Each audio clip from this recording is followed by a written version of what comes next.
radio other radio stations listen to.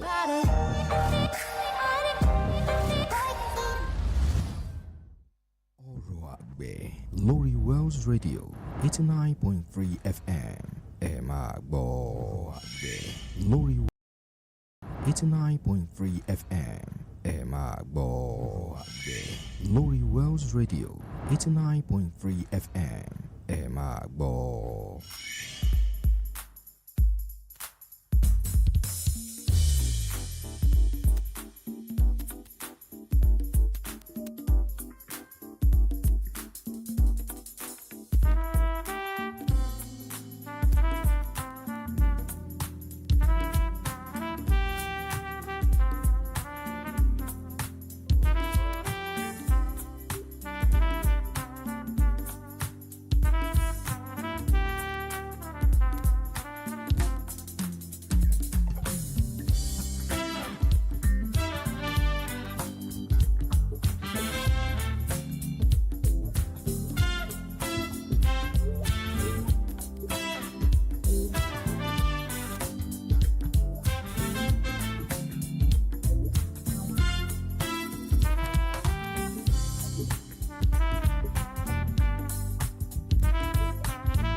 Afternoon to everyone, and I'd like to welcome us across where you listen to us to Voice Radio 89.3 FM, your preferred awesome radio. The studio time check says it's 5 minutes past 1 o'clock, and this is ORO AGBE on Voice Radio 89.3 FM, your preferred awesome radio. Anika ma kira wa kaso lẹ́ẹ̀kan sí ní gbogbo ibi tí afẹ́fẹ́ ìkànnì yìí tí ó ń fẹ́ dé káàkiri.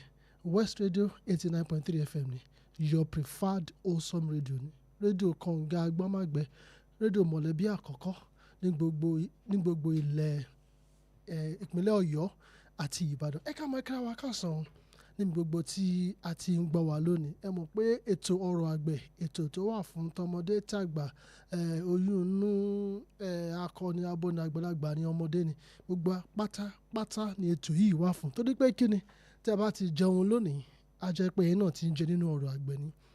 Ìdùnnú àti èròǹgbà ètò yìí ni pé àtọmọdé àtàgbà o àtọkùnrin àtobìnrin o gbogbo pátápátá ni ká lè jẹ àǹfààní tó ń bẹ nínú iṣẹ́ àgbẹ̀ káàkiri ká dẹ̀ jẹ́ ká yó ká tó fi lọ́mọ lọ́wọ́. Ìdùnnú wa nìyẹn ayọ̀ wa náà nìyẹn. Àgbẹ̀ ni ẹni ètò yìí wà fún yín. ẹ̀yin ọkùnrin àti obìnrin ni ètò yìí wà fún yín, investors nìyí ni ètò yìí wà fún yín ni, business owner nìyí ni ètò yìí wà fún yín. Kò sí ẹnikẹ́ni tí ìbàjẹ́ káàkiri. Ètò yìí ó jẹ́ ètò kan tó jẹ́ pé ó wà fún tọmọdé tàgbàlagbà tí wọ́n pátápátá ètò yìí wá fún. Orúkọ tèmi ni Daniel Ogunsola, Dikin Dan ni lórí afẹ́fẹ́ ni. A tún kí wa káàsán lẹ́ẹ̀kan sí lórúkọ aláṣẹ àti àwọn lọ́gàlọ́gà níkànnì yìí. A ní ẹ káàsán o, ẹ káàbọ̀ sí orí ètò ọ̀rọ̀ àgbẹ̀ on West Radio 89.3 FM, your preferred wholesome radio. Ètò tòní tún máa yàtọ̀ díẹ̀ lẹ́ẹ̀kan sí. Ẹ kú mọ̀ pé lọ́tún ló máa ń yọ, ọ̀sọ̀ọ̀sẹ̀ náà ló máa ń yọ lọ́tún ni. Ọ̀sẹ̀ tún máa yàtọ̀ díẹ̀ torí pé ọ̀sẹ̀ yìí torí yìí máa tún ṣe, torí ó ní ṣe pẹ̀lú èmi àti ẹ̀yin. Ó ní ṣe pẹ̀lú èmi àti ẹ̀yin lọ́pọ̀lọpọ̀. Láìpẹ́ yìí ni ìròyìn kan jáde. Aláṣẹ orílẹ̀-èdè yìí, President Bọ́lá Ahmed Tinubu ló fi èdè síta pé ní gbogbo ọ̀nà wọ́n fẹ́ kí ìra oúnjẹ kí ó wálẹ̀ sí. He said there was a news that just came out from the president that says the food price need to be crushed. Ìgbà tí mo gbọ́rò ìyẹn ó ṣe kàyéfì díẹ̀ pé ó dá bọ̀ ọ̀nà ó lẹ fẹ́ gbé gbà tẹ́ fẹ́ fi jẹ́ kí iye táwọn ra oúnjẹ kó wálẹ̀ jọjọ. Ọ̀nà yẹn wọn ò fi léde. So nísìnyí ìròyìn tó wá jáde ní kòpẹ́kòpẹ́ lọ́sẹ̀ yìí pé lóòótọ́ food prices ó ti wálẹ̀ o, inflation ó ti wálẹ̀ o, then the year at about 28.7% ní oṣù tó kọjá nísìnyí. The inflation rate has reduced to about 20.something%, about 1.something% differentials. The consumer ratio too has reduced. Gbogbo ẹ̀ pé lóòótọ́ o, oúnjẹ ti ń wálẹ̀ o, nǹkan kan ti ń wálẹ̀. Wọ́n ní pé oúnjẹ tó ń wálẹ̀ yìí, àwọn ọmọ ló ń jẹ ọ̀rọ̀ ẹ̀.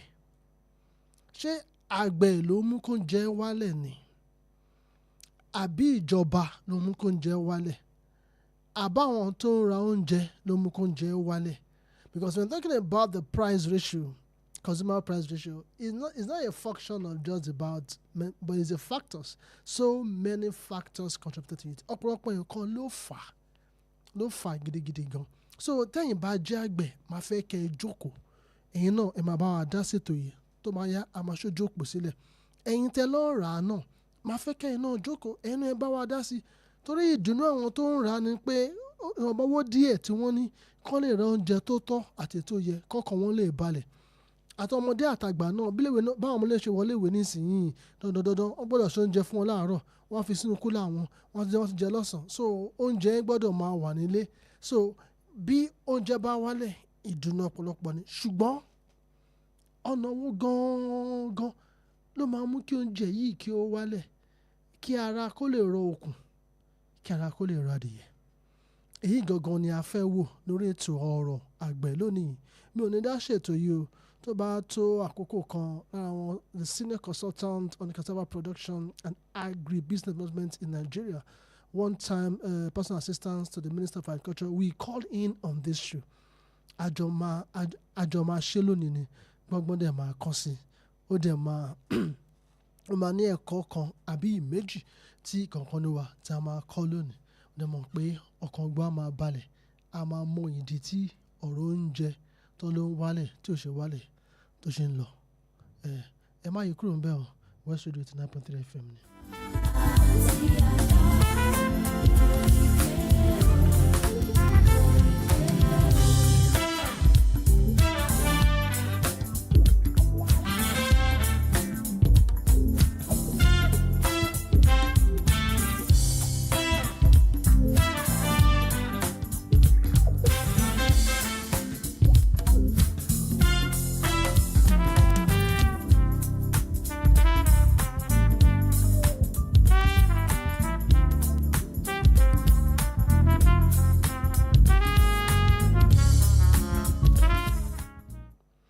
Ẹ káàbọ̀ lẹ́ẹ̀kan sí lórí ètò ọ̀rọ̀ àgbẹ̀ on West Radio 89.3 FM, your preferred wholesome radio, kọ̀ǹga agbọ́mágbẹ̀ ni.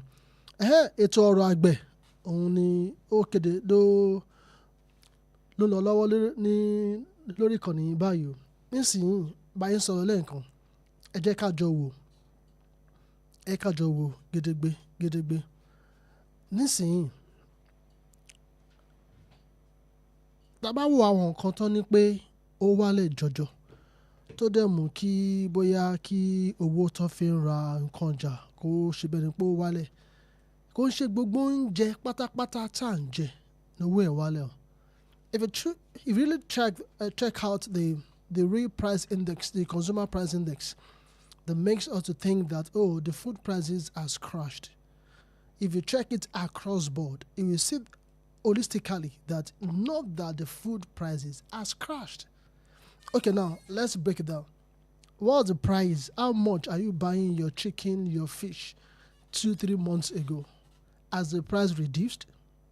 How much are you buying your other food items, your other things that you used? Has it crashed? But torí pé wọ́n gbé àwọn ìgbésẹ̀ kan àwọn ìgbésẹ̀ lọ́dọ̀ ìgbé ìkẹ́dẹ̀rẹ́ àwọn àgbẹ̀ ló ń fara gbà.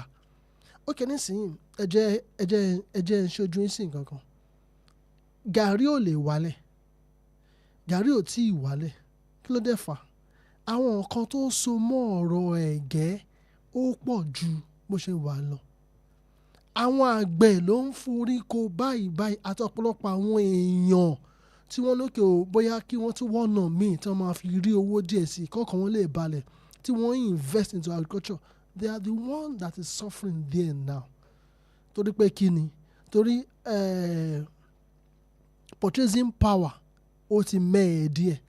So ẹni tó lè ra ẹja mẹ́ta tẹ̀tẹ̀lẹ̀ tẹ́ pé kò ra ju ẹja ẹ̀kan ṣoṣo lọ mọ́.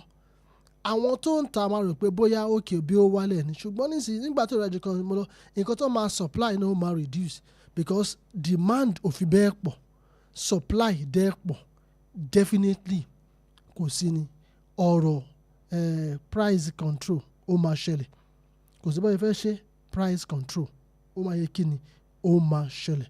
So oníyìí ó máa ṣe díẹ̀ tó pé láìpẹ́ láì jìnnà nísìnyí máa gbé àlejò mi wọlé so that a lè jọ sọ́kúná gbogbo pátápátá a lè mọ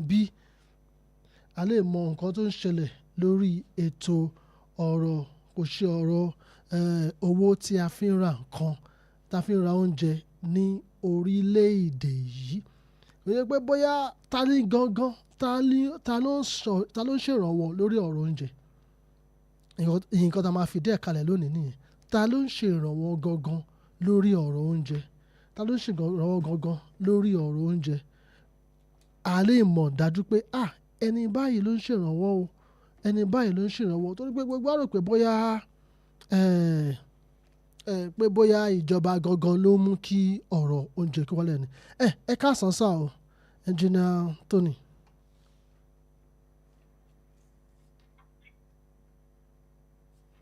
Ṣé ẹ̀ ń gbọ́ wa?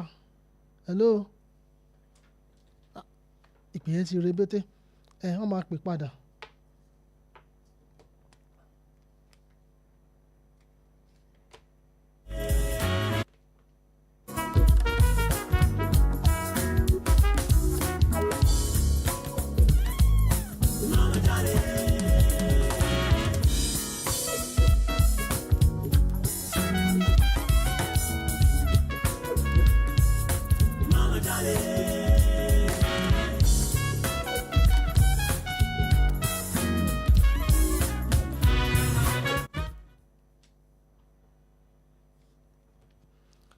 Ẹ káàbọ̀ lẹ́ẹ̀kan sí ok ẹ ti wọlé sàn ẹ káàsán amójú ẹ̀rọ ẹ kú ọjọ́ mẹ́ta ẹ káàbọ̀ sórí ètò ọ̀rọ̀ àgbẹ̀ lẹ́ẹ̀kan sí. adúpẹ́ atọ́kùn. Ó yá ẹ jẹ́ ká lọ sàn sórí ètò tòní. Èló lẹ́yìn ra ẹ̀gẹ́ tí lẹ́yìn ra gàrí nìsín torí ìjọba sọ pé owó oúnjẹ ti wálẹ̀ wọ́n sì fẹ́ kó wálẹ̀ jọjọ ju bó ṣe wà ní ìsinyìí lọ. ní ìjẹta náà tí olórí lè wá sọ pé kí àwọn ìgbìmọ̀ ìjọba pé kán mú owó oúnjẹ wálẹ̀ ní àpàpàǹdodo. Ṣé ibo mi gàrí lè wálẹ̀? Ṣé gàrí bá wálẹ̀ ṣé èyí ò lè pàṣẹ pé kí owó oúnjẹ wálẹ̀ láì jẹ́ wípé a pàṣẹ pé kí á bẹ̀rẹ̀ sí ń pèsè bí oúnjẹ ó ṣe máa dé ìlú.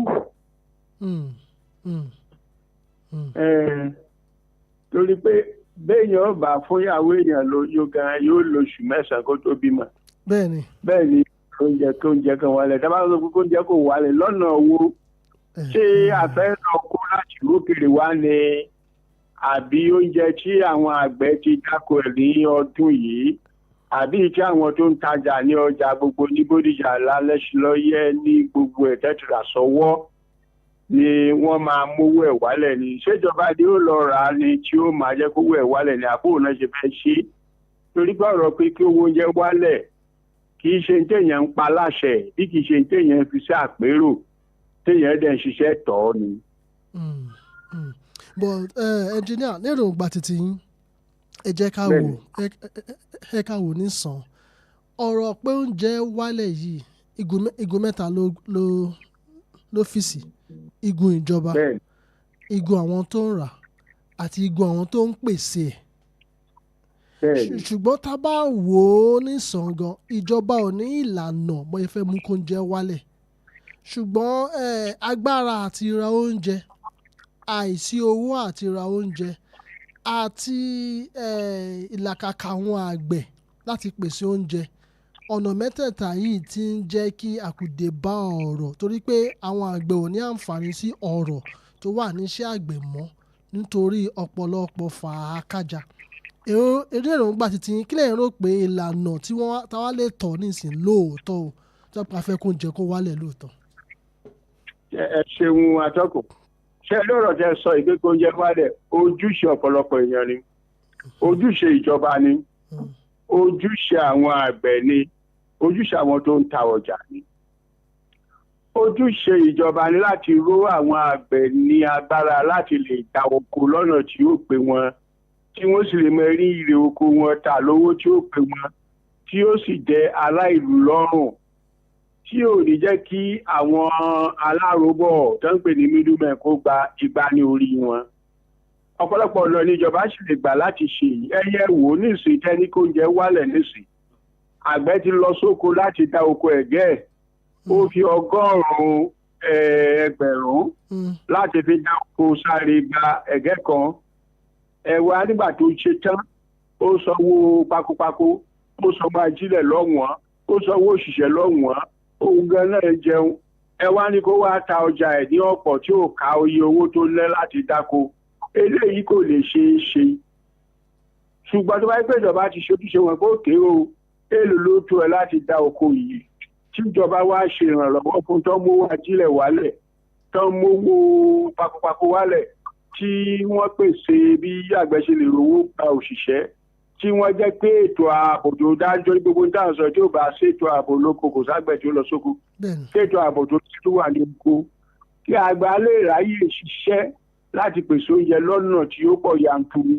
nígbà tó bá pèsè ọ̀nà tó ráyè pé price wá dínkù ojúṣe ìjọba ní true commodity board láti ra àwọn nǹkan èyí lọ́wọ́ àgbẹ̀ ló yẹ ká ti pinnu sí pé oye tá a máa rà rẹ̀ o táwọn ilé ìbò ń pè ní guarantee minimum price nígbà tó bá ra guarantee minimum price lágbẹ̀ pé bóyá 10,000 ni wọ́n wá lè gbé sọ́jà kan tà fáráàlú ní 5,000 tó ń pè ní subsidy ní àwọn aráàlú wà fi oúnjẹ yẹn rà ní owó tí ó tẹ̀ wá lọ́wọ́ táàbù sọ pé oúnjẹ ti pọ̀ dẹ̀nà á tún wọn wo kí ni owó táwọn òṣìṣẹ́ ń gbà gan tí ó tó wọn mú délé dẹ̀nà á tún wọn wo bá ṣe máa kó àwọn aláròbọ̀ náà kúrò lẹ́pẹ́ àwọn yẹn làwọn sọ di iṣẹ́ kúrò lọ́nà tó yẹ pé ire oko yóò máa dé ọwọ́ àwọn tí ó jẹ́ dàrẹ́lẹ̀ èkejì náà ọ̀nà tó ń gbà gbé epo oúnjẹ wọlé gan ó ti dọ̀ wọ́n lọ́wọ́n ẹ̀wọ̀n tó wọ̀ kọ̀ọ̀kan sọ nípa bí oúnjẹ ó ṣe wá láti ìṣẹ̀lẹ̀ haúsá ni o sókè ògùn ni o àbí kébíkébí tó ń jẹ́ tí wá wá sí ọjà owó gọbọ iná fi kó nǹkan wọlé gbogbo àwọn nǹkan wọ̀nyí tí ò bá wálẹ̀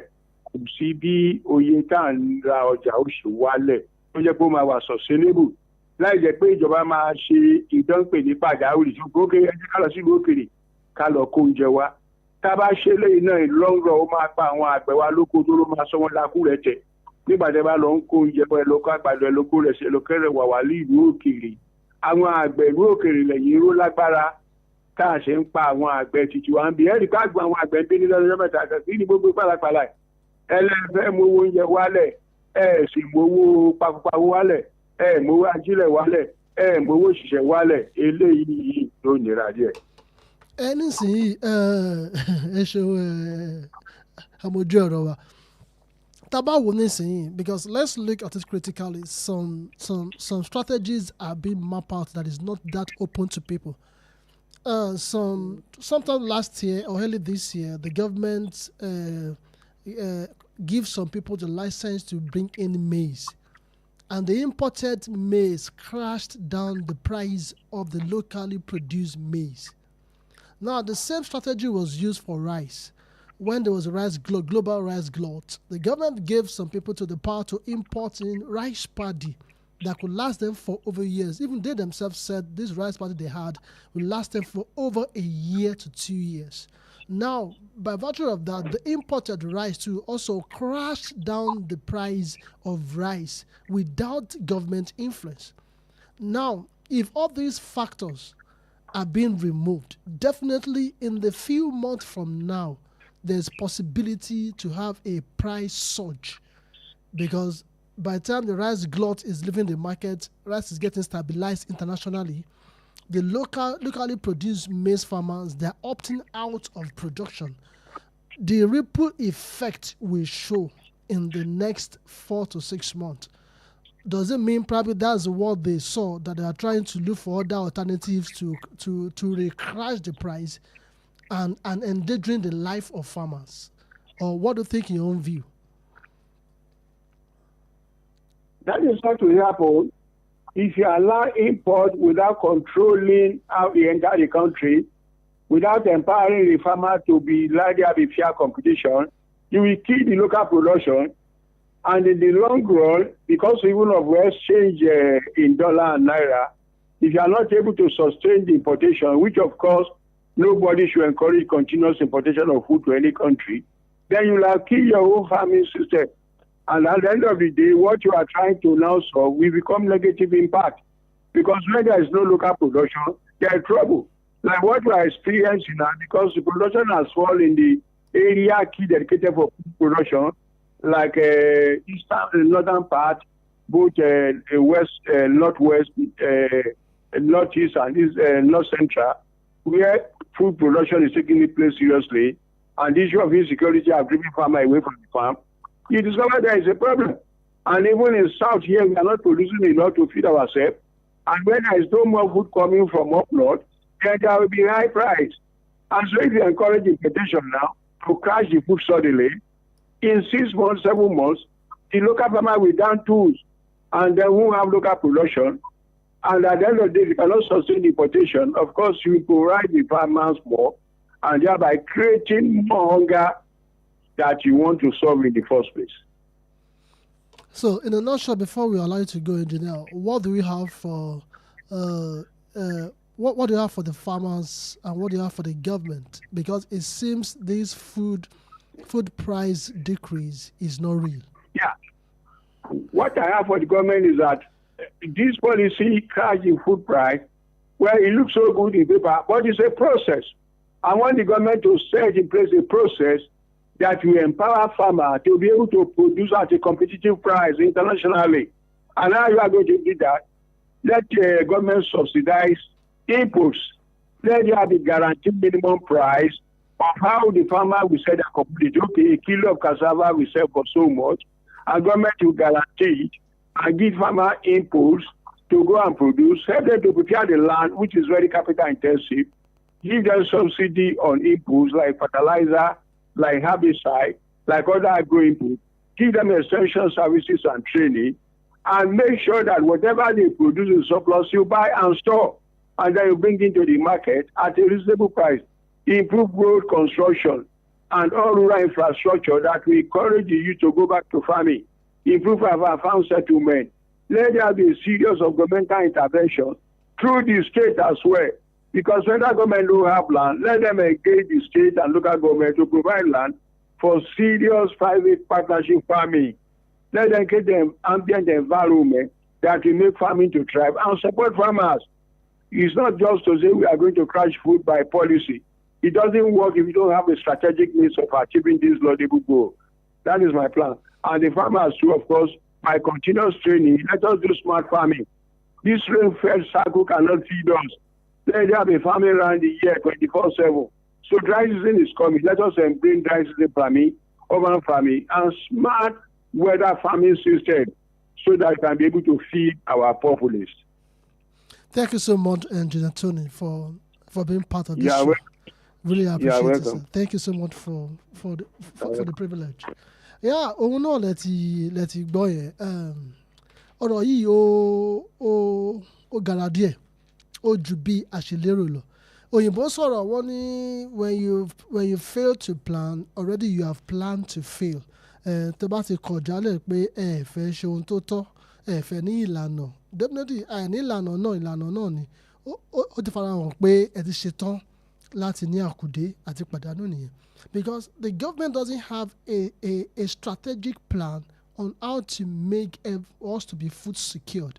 And orílẹ̀-èdè tí ò bá ti ní food security gan le ju insecurity tá à ń rí gan lọ.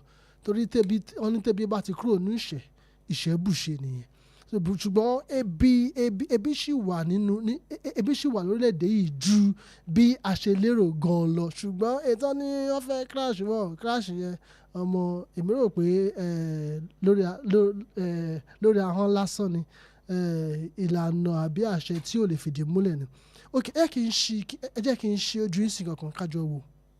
Àgbẹ̀ tó fẹ́ gbin ẹ̀gẹ́ ní ìsinyìí tó bá máa ní pé kí wọ́n fẹ́ lease ilẹ̀ bí 1 hectare nísìnyí, wọ́n máa lease 1 hectare with about 30,000 naira to 40,000 naira. Tó bá lease hectare with 40,000 naira, tó jẹ́ pé bí igbó tó dí díẹ̀ ni, tó bá máa ró, wọ́n á fi 60,000 naira per acre, which is about almost 150,000 naira lọ́ máa fi ró, tó máa fi kó kúrò. Tó bá máa plow nísìnyí tó tún máa harrow, wọ́n máa lo almost 100,000 naira láti plow àti harrow. Ó dé lò bẹ́ẹ̀ 150 ó ti di 300,000 nìyẹn. Tí wọ́n máa ra igi kan nísìnyí bíi 1,200 lọ́ máa ta bọ́ndù kan, wọ́n lọ́ wá bí 70 bọ́ndù, that's bíi 90,000 nìyẹn, ó jẹ́ almost 400,000 nìyẹn.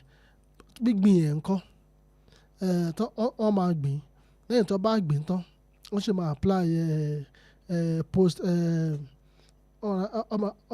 ọmọ apply chemical sí, then àwọn míì máa fertilize, àwọn míì ò kì í máa fertilize. Labour tó máa fi clear lẹ́ẹ̀mejì nǹkan kó di pé wọ́n harvest ẹ̀. Labour kankan máa bá bí 40,000, so on clearing again almost 100,000 nìyẹn. That's over 500,000 naira lórí 1 hectare of cassava plantation. Èló lẹ wá rò pé àgbẹ̀ máa fẹ́ ta tuber tí ò bá process ẹ̀, èló lẹ máa fẹ́ ta. Kájà ni pé Ọlọ́run ṣàánú fún orí bí 20 tons per hectare. Tí ò bá ti ta ní minimum of 40,000 naira, ó ti jẹ gbèsè nìyẹn. Torí pé kí ni ogbó tó ti ná láì fi àgùn ti tiẹ̀ sí o fún oṣù mẹ́wàá o. Ká ló ń sanwó fún ara ẹ̀ gan fún oṣù kọ̀ọ̀kan ní 770,000 naira, oṣù mẹ́wàá is 700,000 naira. Tó bá àdẹ̀ mọ́ 600,000 tó sì ná láti fi prepare, that's 1.3 million naira. Èèlò ló wá fẹ́ ta 1 ton ẹ̀gẹ́ lóko tó máa fi rí èrè. Ṣe rí pé ìjọba ò ní ìlànà kankan fún àwọn àgbẹ̀ ní apá gúúsù wa mi báyìí. Àwọn ìjọba ìpínlẹ̀ yìí wọn ò ṣètò rárá.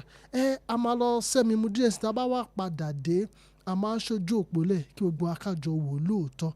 Ṣé ọ̀nà tíjọba ń gbà láti mú owó oúnjẹ wálẹ̀, ṣé ọ̀nà tó tọ́ ni, ṣé ọ̀nà tó dẹ̀ máa gbé wa ni? Ẹ má yí kúrò ń bẹ̀ o, West Radio 89.3 FM ni.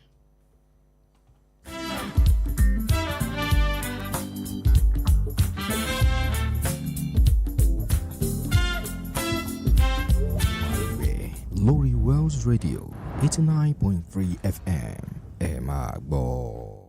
89.3 FM, your preferred wholesome radio. How long will it take you to confirm payment? I have been waiting for the past 1 hour. I'm so sorry. Our network is slow. I will just run out of data. Same excuse yesterday. It is unacceptable, please. You better switch to One Data Internet Service. One Data? Yes, One Data. One Data is an internet service provider with the best alternative and solution for unlimited speed.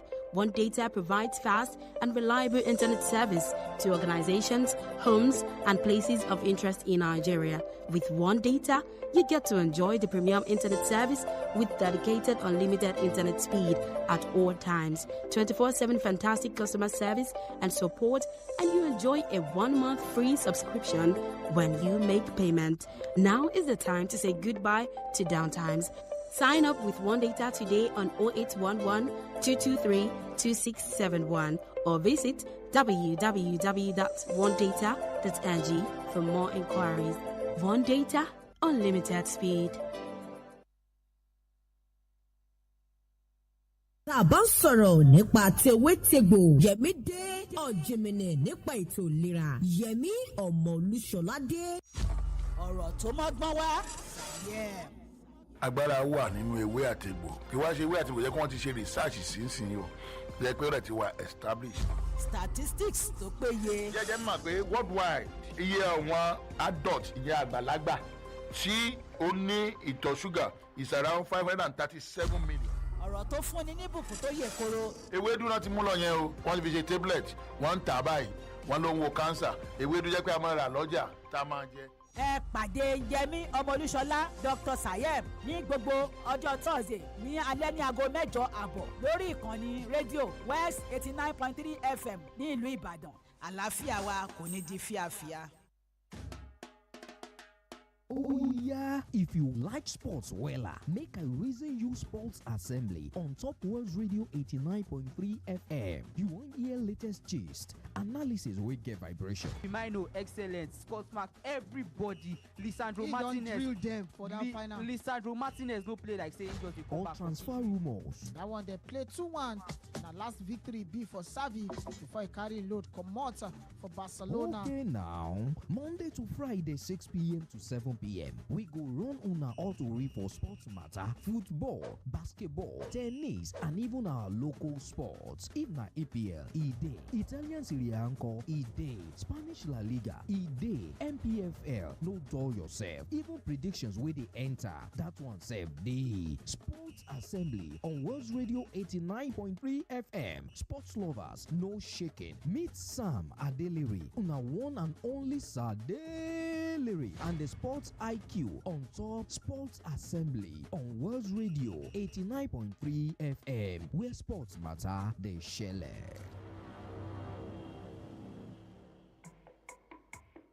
Boost your business with Wells Radio 89.3 FM. In a competitive world of business, strategic brand and product positioning is key to growth. Don't remain unseen in the shadows. Shine a spotlight on your brand with Wells Radio 89.3 FM today. Why Wells Radio? We are your state's #1 family radio station. We connect with the heart of families in your state. As the smallest unit of the society, families trust Wells Radio for quality content and information. Visit us today along Alafin Avenue, Oluyole Estate, Ibadan. Our white and blue building just before Sharp Corner ensures your business won't go unnoticed. Advertise with us today. Call our marketing office on 0903 936 8185. Call Toby on 0803 509 3394.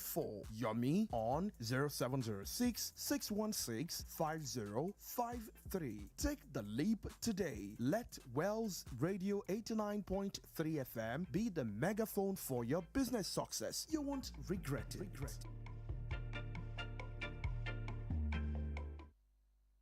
ORO AGBE, Lori Wells Radio 89.3 FM. Emagbo.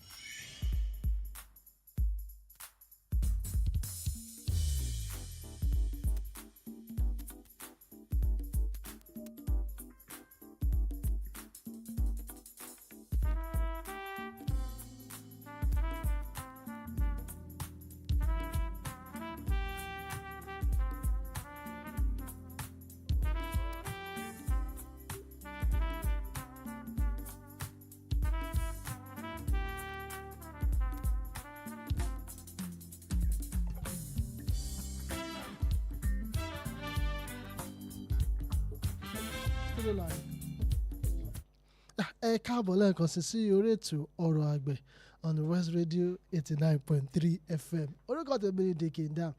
Tẹ́yìn bá ní ọjà tí ẹ̀yin fẹ́ tà bí ẹ rò pé bí ẹ ní àgbàdo ní abẹ́ nìkan kan tẹ́ rò pé ẹ fẹ́ sọ di ọ̀rọ̀ tó ẹ̀ náà ní ètò ọ̀rọ̀ àgbẹ̀ ṣe wà fún yín ẹ lè kàn sí wa àbá yín ṣàgbátẹrù àmì sọ pé a máa rí pé ọ̀rọ̀ tó yẹ kó wà nídìí iṣẹ́ àgbẹ̀ yìí ó kàn yín torí pé a fẹ́ kí àwọn àgbẹ̀ wa kí wọ́n ṣe làálàá tán kí wọ́n máa sunkún lẹ́yìn. ẹ lè kàn sí wa lórí ẹ̀rọ yìí 07087498271 07087498271 ẹ jẹ́ ìpínlẹ̀ nǹkan sí 08087498271 ẹ pè wá sórí ètò yẹn sórí nọ́mbà yìí tẹ́yìn bá ní ọjà kan tẹ́yìn fẹ́ tà ní o bí ẹni ọjà kan tẹ́ fẹ́ tà sọ pé kí o tó lè jẹ́ ọ̀rọ̀ àgbẹ̀ ni o ẹ kàn sí wa àbá yín ṣe agbẹ́tẹ̀rẹ̀ ó yá ó ti wá kọ́ ọmọ Nàìjíríà báyìí kí a bá wa dá sí ètò tó ń lọ ẹ jẹ́ ká jọ fojú wò lóòótọ́ wọ́n ní pé àwọn fẹ́ kó ń jẹ́ wálẹ̀ ṣé ọ̀nà tó ń gbé gbà yìí ṣó ń jẹ́ lè wálẹ̀ àbóúnjẹ ò wálẹ̀ àbí kí lẹ́yìn rò pé ọ̀nà tí wọ́n tún lè gbé gbà kó ń jẹ́ fi wálẹ̀. Ìpínlẹ̀ Ọ̀yọ́ mi rò pé ìjọba ìpínlẹ̀ Ọ̀yọ́ ń ṣe tó lórí ọ̀rọ̀ iṣẹ́ àgbẹ̀ a sì máa gbé ìkan lára àwọn òṣìṣẹ́ wọn wá kán wá sọ fún wa a rò pé wọ́n ṣe tó lọ́rọ̀ oúnjẹ kó ń jẹ́ lè wálẹ̀ ní ìpínlẹ̀ tó wá sọ àwọn ìpínlẹ̀ tó ń jẹ́ sì wọ̀n ju ìpínlẹ̀ Ọ̀yọ́ sì wà níbẹ̀ ní orílẹ̀-èdè yìí so a sì máa gbé wá ṣùgbọ́n ní èròǹgbà tí èèyàn ọmọ Nàìjíríà kí lẹ rò pé ọ̀nà tí ìjọba lè gbé gbà oúnjẹ ìgbọ́dọ̀ wálẹ̀ torí pé kí ni tó jẹ́ bá kúrò nínú ìṣẹ́bùṣe tó bá dẹ̀ máa wálẹ̀ àgbẹ̀ náà dẹ̀ gbọ́dọ̀ sunkún o investors náà dẹ̀ gbọ́dọ̀ sunkún o báwo ni ẹyẹ ṣe máa ní ìrọ̀rùn tí igi náà máa ní ìrọ̀rùn nǹkan tí a fẹ́ tí à ń jùrò lórí lọ́sàn-án ènìyàn 09168931000 09168931000 tàbí 09113333893 09113333893 tàbí 09153334893 09153334893 jẹ́ kí n pa nọ́mbà tó wọnú kulè lẹ́ẹ̀kan sí 09168931000 09153334893 09113333893 nọ́mbà tó wọnú kulè ní ẹ náà ẹ pè wá ẹ jẹ́ ká jọ jíròrò lórí ọ̀rọ̀ oúnjẹ torí tó ń jẹ́ bá kúrò nínú ìṣẹ́ wọn ní ìṣẹ́bùṣe ni ṣùgbọ́n ọ̀rọ̀ oúnjẹ ò tí ì kúrò nínú ìṣẹ́ o torí ọ̀pọ̀lọpọ̀ èèyàn ni wọn ò tí ì lè fi ọwọ́ họrí ni wọn ò tí ì lè rí oúnjẹ jẹ torí pé àti ra oúnjẹ ọ̀tọ̀ torí ọ̀nà mẹ́ta ni kíní yìí pín sí pé oúnjẹ wà láti rà ọ̀tọ̀ pé agbára wà láti rà ọ̀tọ̀ pé ó tún wá wà ní iye tí agbára ka láti rà ọ̀tọ̀ nìyẹn so ọ̀nà kọ̀ọ̀kan kẹ̀dẹ̀rẹ́ ó dẹ̀ ní iye àwọn èèyàn kọ̀ọ̀kan tí wọ́n ní agbára yẹn láti wà nígbìn ọ̀pọ̀lọpọ̀ èèyàn ní agbára sì kú wọn láti ra oúnjẹ nísìnyí àwọn tí wọ́n ń gbin ewédú tó ń gbin ẹ̀fọ́ nísìnyí ọ̀pọ̀lọpọ̀ wọn ò fi bẹ́ẹ̀ rí ta púpọ̀ torí fún bí ọ̀sẹ̀ mélòó kan ní ìpínlẹ̀ Ìbàdàn nísìnyí ọ̀pọ̀lọpọ̀ agbègbè nípínlẹ̀ Ìbàdàn òjò rọ̀ tójò bá dẹ̀ rọ̀ nísìnyí ẹni tó gbin nǹkan wàhálà ti dé nìyẹn lẹ́yìn kan lọ wá omi tó bá sílẹ̀ gbẹ ibi tó mi wà tó bá bí wọ́n fẹ́ pọ́ǹpù mi ni tó máa pọ́ǹpù mi mọ̀ ra petrol mi ló fẹ́ rà tó máa fi pọ́ǹpù tó bá ṣe làálàá yẹn tán fún bí ọ̀sẹ̀ mẹ́ta tó jò fi rọ̀ nísìnyí bá ṣe làálàá yẹn tán nísìnyí kí ló máa kàn àwa harvest àá fẹ́ gbé lọ sọ́jà tó máa gbé lọ sọ́jà kí ló wá fẹ́ kàn kí ló fẹ́ kàn báwo ló ṣe fẹ́ tà ṣe ni pé làálàá ọ̀tọ̀ nìyẹn then àwọn tó tẹ̀ fẹ́ rà nísìnyí ọ̀pọ̀lọpọ̀ nísìnyí ọ̀pọ̀lọpọ̀ èèyàn náà ti mọ̀ nípa pé ókè o mo lè gbin ẹ̀fọ́ mo lè gbin ata mo lè gbin àwọn ewébẹ̀ tí mo lè jẹ fún ara mi ọ̀pọ̀lọpọ̀ èèyàn dẹ̀ ti ń ṣerú nǹkan báyìí wọ́n ti ń ṣe home farming sack farming so àwọn tó wá ń tà síta yẹn nísìnyí àwọn yẹn ti ní ṣòro torí pé wọ́n ṣe lálàá tán láti tà wọn ò ní rí tà kọ́ ẹ̀ máa ṣe torí pé they are perishable items wọ́n máa tà ní iyekíye tó bá lè tà kó má bàa bàjẹ́ wọ́n máa tà lówó pọ́kú ní owó tí ò ga jara lọ àwa lérò pé bóyá owó ọjà ti ń wálẹ̀ now there is so much supply there is little demand and is forcing down the price of goods. But the economic effect on farmers is not smiling, because farmers will break even, and definitely they have to keep on looking for extra capitals to reinvest back into the system. Ṣé rí pé ọ̀nà tí à ń tọ̀ yìí ọ̀nà tó kù díẹ̀ káàtó ni, à ń ró àwọn kan lágbára láti máa ṣàlùlọ, káwọn yẹn máa jẹ lọ, káwọn yẹn they can be more successful, but àwọn other people too, they are suffering because they don't have access to the larger market. Àgbẹ̀ tó bá ní nǹkan tó pọ̀ nísìnyí, báwo ló ṣe fẹ́ kó lọ síbi tí wọ́n ti fẹ́ rà, bí a kì í kó lọ sí Èkó tàbí kó lọ sí Àbújá o, tí ò bá ní nǹkan tó pọ̀. Nísìnyí àwọn tó wà lókè ọya, bí wàhálà ìsìnkàn ṣe pọ̀ tó náà, wọ́n ṣì ń lọ sóko, wọ́n ṣì ń dá oko. Àwọn náà la ṣì ń gbọ́kàn lé pé táwọn bá ti ṣe tán ọmọ wa máa ta oúnjẹ fún wa. Àwa tá wà nísàlẹ̀ nísìnyí, ọ̀rọ̀ insecurity mú ọ̀pọ̀lọpọ̀, ó ti yẹ̀bá lọ́rọ̀ oko. Ìjọba ò dẹ̀ ronú pé wàhálà ń bọ̀ o, gunpowder là ń jókòó lé lórí yìí o, ọjọ́ tó bá máa dún buam, ojú gbogbo wa ó lè má lè ka o. Ìjọba ò tí ì máa ní ìròrí yẹn sílẹ̀, torí wọn ò tí ì rí, tí wọ́n sì rí pé price ti ń wálẹ̀, inflation ti ń wálẹ̀, definitely kò sí nǹkan kan mọ́. Wọ́n ò dẹ̀ mọ̀ pé tọ̀ nǹkan tó ń bẹ́lẹ̀ yìí, nǹkan tó ń bọ̀ yìí tó bá máa gbẹdugbẹdu tó ń bọ̀ yìí kò gbọdọ̀ já o. So ìpínlẹ̀ Ọ̀yọ́, ìpínlẹ̀ Ògùn, gbogbo gómìnà ìpínlẹ̀ pàápàá ẹ jọ̀ọ́ ẹ dìde, we need to do so much. Lórí ètò ìlọ́jọ́ kan a ṣe máa sọ nípa ọ̀rọ̀ rọ́bà. Owó tó wà nídìí rọ́bà ó ju gbogbo owó tẹ́lẹ̀ fẹ́ rí nídìí kòkó tàbí nídìí ọ̀pẹ lọ. Owó tó wà nídìí rọ́bà ó ju owó tẹ́lẹ̀ nídìí kòkó tàbí nídìí ọ̀pẹ lọ. Nígbà tí bàbá lọ́wọ́ ìgbà yẹn nísìnyí, bàbá lọ́wọ́ ní láyé ìjọ́hun tó gbé rọ́bà tó ṣe rọ́bà plantation, àwọn èèyàn mọ̀ pé nǹkan tí bàbá yẹn rí nígbà yẹn. Ṣùgbọ́n nísìnyí gbogbo igi rọ́bà yẹn nísìnyí wọ́n gé dànù, wọ́n sọ di buy one get one free, wọ́n sọ di ilé ìgbé ká máa kọ́lé ká máa ṣe real estate. Àwa gbàgbé pé bí real estate làwọn ọmọ fẹ́ jẹ lọ́la ni o, àbí real estate làwọn máa jẹ ní ọ̀túnla ni o. Yẹ ni pé èròǹgbà wa sí ìdàgbàsókè ọ̀rọ̀ àgbẹ̀ ọ̀tọ̀ọ̀tọ̀ ni. Àwa lérò pé torí pé nǹkan báyìí ṣẹlẹ̀ nísìnyí, oúnjẹ ti wálẹ̀ o, ìjọba ti ṣe gbọ́n ti ṣàwo o, a rò pé ọkàn gbogbo á ti balẹ̀. Kò dẹ̀ rí bẹ́ẹ̀ o. Gbẹdugbẹdu tó wà lókè yìí o, Ọlọ́run jẹ́ kó jábọ́. Ẹ pè sínú kulu yìí kí a jọ pẹ̀kẹ́lù lórí ọ̀rọ̀ tí ó ń lọ lọ́wọ́ yìí. Ṣé lóòótọ́ ni pápá ẹ̀yin àgbẹ̀ pè wá lórí ètò yìí? A fẹ́ ká jọ fojú wo pé ọ̀nà wo làgbẹ̀ lè gbé gbà láti ṣàlùyọ lórí ètò iṣẹ́ àgbẹ̀ ní sáà tá a wà yìí, torí climate change yìí ó ń na ọ̀pọ̀lọpọ̀ àgbẹ̀ lẹ́gbà. Pápá àwọn àgbẹ̀ tá a wà nísàlẹ̀ yìí ó ń nà wá lẹ́gbà. Àwọn tó wà lókè ọya, ìjọba wọn ti dìde, wọ́n ti bá wọn ṣe nǹkan mélòó kan. Ṣùgbọ́n tí bí báyìí àwọn ìjọba wọn sì ń sùn lọ́wọ́. So ẹ̀yin àgbẹ̀ tẹ́ ń gbọ́ wá, ẹ pè wá. Àtẹ̀ntẹ́ fẹ́ ṣe ìrànwọ́ sí, tẹ́ fẹ́ invest nínú àgbẹ̀ náà, or tẹ́ ti invest nínú àgbẹ̀, ẹ pè wá. Let's see it together so that everybody must partake from the wealth in agriculture. Ọ̀rọ̀ àgbẹ̀ kò ń ṣe fẹ́yàn kan, kò ń ṣe fún àwọn èèyàn kan. Gbogbo pátápátá ló wá fún.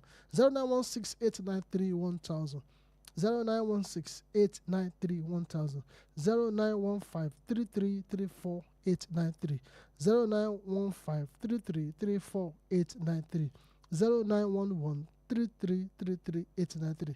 Ẹ̀yin tẹ́ pè wá lẹ́ẹ̀kan tó rebete, ẹ lè tún pè wá padà, ẹ má bínú, ẹ lè pè wá padà 09113333893, 09153334893 and 09168931000. Ẹ ká tún wo ọ̀nà mìíràn tí ìjọba ní láti gbà. Nísìnyí climate change yìí, ojú ọjọ́ bó ṣe ń lọ tó ṣe ń bọ̀ yìí, ipa tó ń kó lórí ọ̀rọ̀ iṣẹ́ àgbẹ̀, ipa tí ó kéré ni. Ó dẹ̀ ní láti àwọn àgbẹ̀ láti dìde lọ́pọ̀lọpọ̀ láti mọ nǹkan tó yẹ ká ṣe nígbà tó tọ́ àti ìgbà tó yẹ. Nísìnyí tí omi ò bá tó nínú iṣẹ́ ọ̀gbìn ó máa mẹ́hẹ̀, tómi bá pọ̀ jù ó máa mẹ́hẹ̀, tí oòrùn bá dẹ̀ pọ̀ jù kedere ó láwọn insect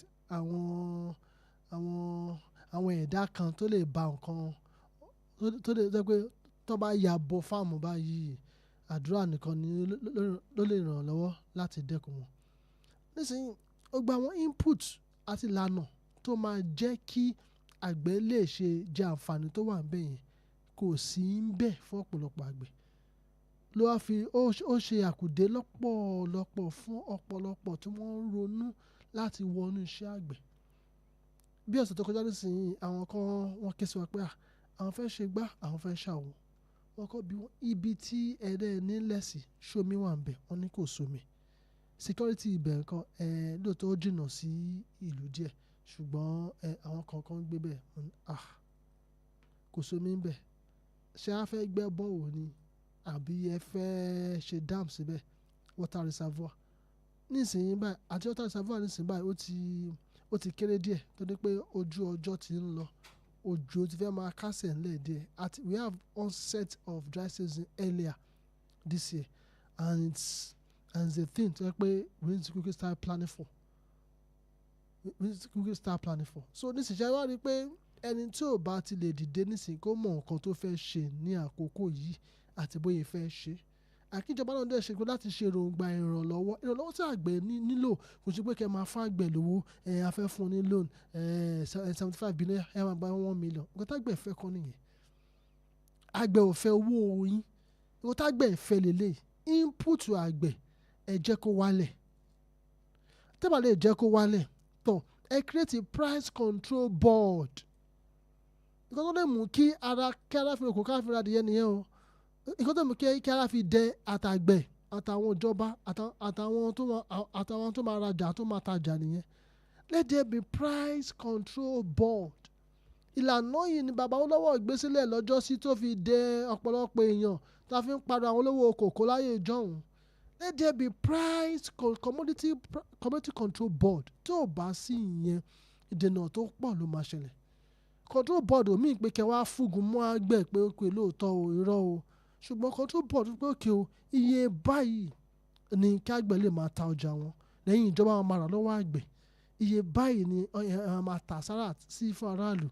Then the government can subsidize to make it comfortable for everybody. Gbogbo àwọn sáìlò tí wọ́n ṣe láyé ọjọ́ ìbò ló wà nísìn. Ọ̀pọ̀lọpọ̀ sáìlò yẹn ti wà empty torí pé àwọn tó fẹ́ ṣe gan wọn ò lè rí ṣe torí làálàá tó wà nídìí iṣẹ́ ọ̀rọ̀ iṣẹ́ àgbẹ̀ yìí àti fàákájà tó wà ní ọ̀rọ̀ ìṣètò ọ̀rọ̀ iṣẹ́ àgbẹ̀ ó ju èròǹgbà ọ̀pọ̀lọpọ̀ àwọn àgbẹ̀ míì lọ. Nísìnyí nísìnyí láti inú oko between 35 and 45,000 ni wọ́n rà. Àwọn tó dẹ̀ ń ṣètò ẹ̀ tí wọ́n dẹ̀ ń tà síta bí astash ni o bí àìta náà ni o bí ọ̀pọ̀lọpọ̀ ni o mílí làwọn ń ta títí wọn ní tọ́n kan. Then owó iná táwọn náà máa lò ó ti gara owó mọ́tò táwọn náà máa lò ó ti gara. Ta ló wá ń forí kojú? Àwọn primary producers they are the one àwọn ló ń suffer jù àwọn ló ń forí kojú. Àwọn nìyà yìí ń jẹ jù lọ́pọ̀ torí owó ní gbogbo wọn jọ ń ṣe. Ẹni tó bá process ó ti mọ̀ pé kí òun ò tà sí orílẹ̀ Nàìjíríà òun máa tà sókè òkun ni òun máa rí dọ́là òun máa mówó tó pọ̀. Mọ́ àgbẹ̀ ò lè kó ẹ̀gẹ́ látoko pé òun fẹ́ export raw tuber kó tó débi tó ń lọ gan ẹ̀gẹ́ gan ti bàjẹ́ kó tó dé kó gan níbi tí kó tó lọ́ fẹ́ containerize ẹ̀ gan gbogbo ẹ̀gẹ́ tó lòun fẹ́ export gan ó ti di gbèsè sí lọ́rùn. Ṣùgbọ́n nísìnyí but àwọn tó máa process àwọn lè process kí wọ́n export. So kí ni ìjọba fẹ́ ṣe fún àwọn àgbẹ̀ ẹlẹ́gẹ̀ẹ́ tó máa mú kí ara dẹ̀ wọ́n? Àwọn ìlànà tó yẹ kí ìjọba láti fi sílẹ̀ nìyẹn. Tó bá sí àwọn ìlànà yẹn bẹ́ẹ̀ ẹ má rò pé gàrí máa di 300 naira ẹ̀tàn jẹ́ ni o. Owó gàrí ò lè wálẹ̀ torí pé kí ni àwọn àgbẹ̀ tó ń ṣe gan inú ọkàn wọn ò tí ì balẹ̀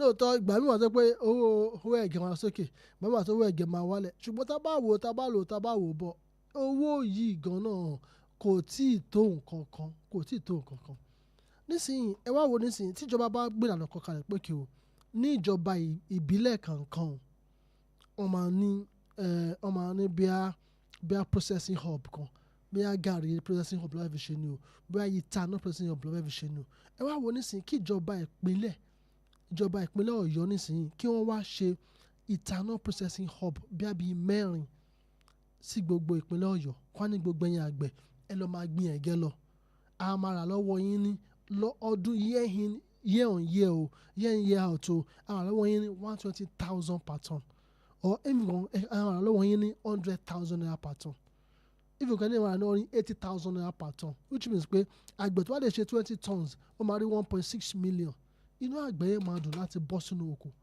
gbogbo igbó yìí nísìnyí pátápátá ló máa dóko nítorí pé ìjọba ti ní pé òkè o ẹ̀yẹ lọ gbìn iye kíyè tẹ́ ẹ̀ bá gbìn tẹ́jẹ́ yín bá ti dà o láti gbẹ́ tó bá ti wọ́n o a máa rà lọ́wọ́ yín ní 80,000 naira per ton inú àgbẹ̀ máa dùn láti lọ sóko inú wọn máa dùn ọ̀pọ̀lọpọ̀ bọ́lá ló máa bọ́ sínú ìgbẹ́ kíákíá wọ́n ní kò á ṣe ẹnìkan o táwọn lọ́wọ́ yín tán o kálígbà fẹ́ clear o a máa bá yín clear a máa bá yín harò tẹ́ bá sáró tán a máa rà padà lọ́wọ́ yín so nísìnyí kò sí làálàá fún àgbẹ̀ mọ́ inú ọ̀pọ̀lọpọ̀ àtọ̀dọ́ gbọ́dọ̀ lọ́ máa bọ́ sínú oko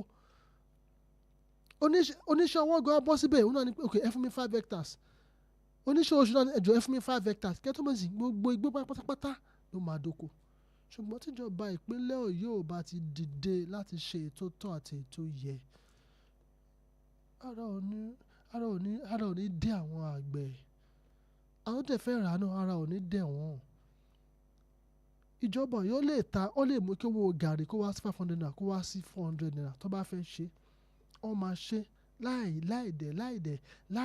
ṣe làálàá jìnnà ṣùgbọ́n ọ̀pọ̀lọpọ̀ ìjọba ìpínlẹ̀ wa wọn ò ṣetán láti fi jẹ́ kí ara kó rọ àwọn aráàlú a ṣe ń bẹ̀ wọ́n pé ẹ jọ̀wọ́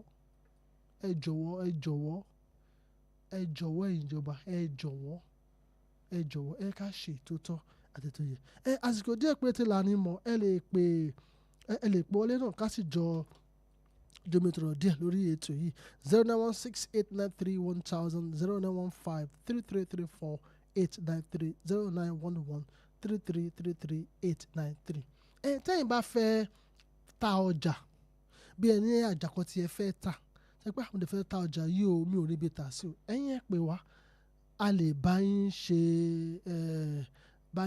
ètò àti rí ìta ẹ lè pa sórí aago yìí 07087498271 07087498271 ẹ ká jọ wò ó kí a jọ wò bá ṣe lè ṣe ọ̀rọ̀ ètò àgbẹ̀ lẹ ti gbọ́ lọ́sàn-án yìí ẹ̀dẹ̀ ti gbọ́ ìṣètí díẹ̀díẹ̀ nínú ètò ọ̀rọ̀ àgbẹ̀ náà sí ẹni tí ẹ fẹ́ ṣe ẹni tí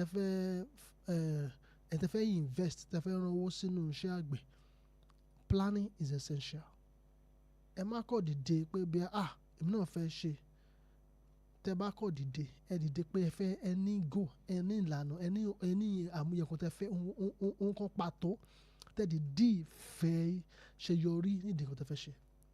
If you want to invest in the business industry, I would advise you put planning into details. Make planning the core factor of the entire operations, and I assure you, you will succeed from it. Planning is a strategy that is very, very far from most agribusiness investments. People just feel there's so much opportunity, so much demand. 200 million, kò sí command gen irọ́ ni o, kò rí bẹ́ẹ̀ o. Àwọn tó sáré torí bọ ọ̀rọ̀ ẹ̀gẹ́ nísìnyí ọ̀pọ̀lọpọ̀ wọn owó tó ń ná wọn ò ti pa o. So planning is essential. If you need help, you can reach out to us. We can help you out on it. For every investors that are thinking about agriculture is sweet, but planning is a key factor that you need to look into to make sure you achieve greater success in agribusiness industry. And for those farming, please, don't do farming the way we were doing last year. Things are changing every day. every day nìkan yí padà. So please let's do adequate things. Let's do adequate strategy, especially as regards climate change, smart farming, thinking before taking the step. And I believe together we will maximize, we will enjoy the wealth that reside in agricultural industry. My name is Daniel Ogunsola, and it's a pleasure having you to be part of the show today on ORO AGBE, West Radio 89.3 FM, your preferred awesome radio. Remember, when you hear ORO AGBE, we're talking about every action matters. Every action you take at every instance matters. Every step you take matters. So always be careful of the actions you are taking, because your action you are taking today will either make your investment or mar your investment. So it is your responsibility to see that your investment is profitable and productive. Until next week again that I'll come your way, always know that ORO AGBE, every action matters.